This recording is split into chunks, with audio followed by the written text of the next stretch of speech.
రాజమండ్రి నగరం మనందరికీ ఇష్టలైన పట్టు విడవని విక్రమార్కులు శ్రీ గోరంట్ల నాకు ఇష్టమైన గోరంట్ల బుచ్చయ్య చౌదరి గారికి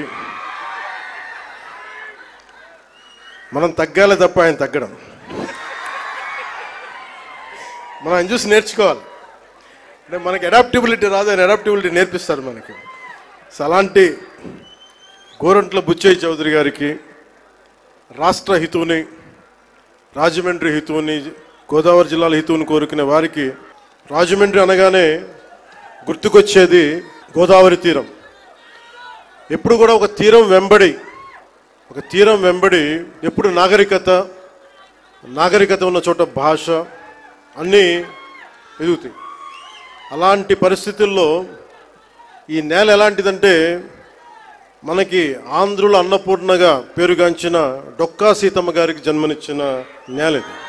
కవి మహాభారతాన్ని మనకి తెలుగులో అందించిన మన ఆదికవి నన్నయ్య గారికి జన్మనిచ్చిన నేల ఇది. అలాగే ఎంతోమంది కళాకారులకి, సామాజికవేత్తలకి జన్మనిచ్చింది.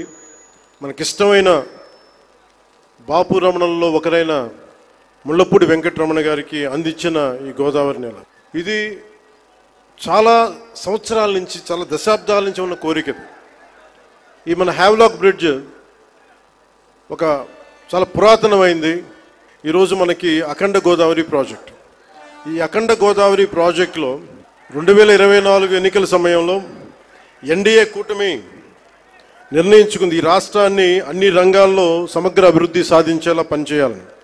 దాంట్లో భాగంగానే గౌరవ ముఖ్యమంత్రి శ్రీ నారా చంద్రబాబు నాయుడు గారు ఆ రోజు మేమందరం కూటమి భాగస్వాములు అందరూ అనుకొని ప్రతిదీ కూడా ముఖ్యంగా పర్యాటక రంగంలో ఎక్కువగా యువతకి ఎక్కువ ఉపాధి అవకాశాలు ఉంటాయి. అంటే మీరు ఊహించుకొని దీనికే ఈ చేస్తున్న ఈరోజు ప్రాజెక్టుకి ముందుగా స్టార్ట్ అయితే దాదాపు ఒక 800 మందికి ఎంప్లాయ్మెంట్ దొరుకుతుంది దీనివల్ల. ఇవన్నీ కాకుండా దాదాపు 4 లక్షల మంది, పూర్తయితే 4 లక్షల మంది కనీసం సంవత్సరానికి పర్యాటకుల మినిమం అని, అంతకు మించి పైకి వెళ్ళే అవకాశాలు చాలా ఎక్కువ ఉన్నాయి. దీనికి గౌరవ ప్రధానమంత్రి గారు నరేంద్ర మోదీ గారు ప్రత్యేకించి ఇందాక సోదరి భారతీయ జనతా పార్టీ అధ్యక్షులు శ్రీమతి పురంధేశ్వరి గారు చెప్పినట్టుగా మీరు డబుల్ ఇంజిన్ సర్కార్ అంటే అది పదంలాగా ఉండిపోద్ది. మీకు తెలుసు కదా, మీరు బైకుల్లో, నేను ఎప్పుడు గోదావరి జిల్లాలో తిరుగుతుంటే మీ బైకుల సౌండ్ నాకు తెలుసు కదా ఎలా ఉంటాయి, దారుణంగా ఉంటాయి. బైక్ సౌండ్ చెవులు చిల్లులు పడేలా ఉంటాయి.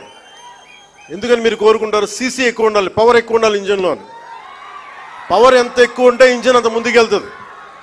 అలాగే డబుల్ ఇంజిన్ సర్కార్ అంటే ఇక్కడ మన శక్తివంతమైన మనకి ప్రభుత్వం ఉన్నప్పటికీ కూడా కేంద్రంలో కూడా అంతే, దానికి మించి, దానికి 100 ఇంతులు మించిన శక్తివంతమైన నాయకులు, శక్తివంతమైన ప్రభుత్వం ఉంటే మనకి ప్రాజెక్టులు చాలా అవలీలుగా అవుతాయి, వెంటనే చాలా తొందరగా పూర్తి చేయొచ్చు.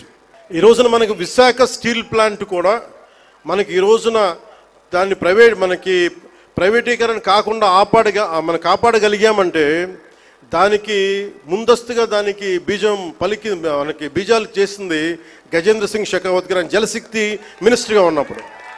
పోలవరం ప్రాజెక్ట్ని, sir I been telling you that how much you have understood Polavaram projects.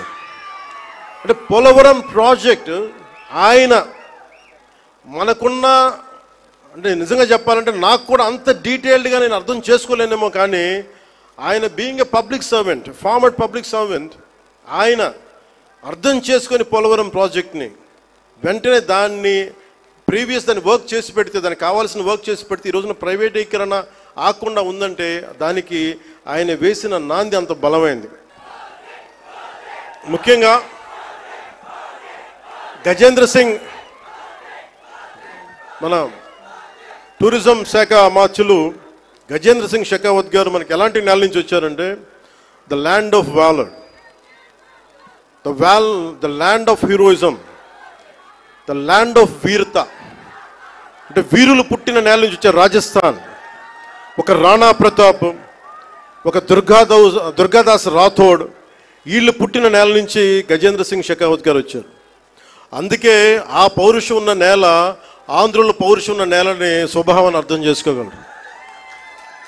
అందుకని మీ అందరికీ మరోమారు వారికి ధన్యవాదాలు తెలుపుకుంటూ and I'm wholeheartedly thank you, sir, Honorable Minister Sri Gajendra Singh Shekhawat ji, and we're grateful to you for extending your support.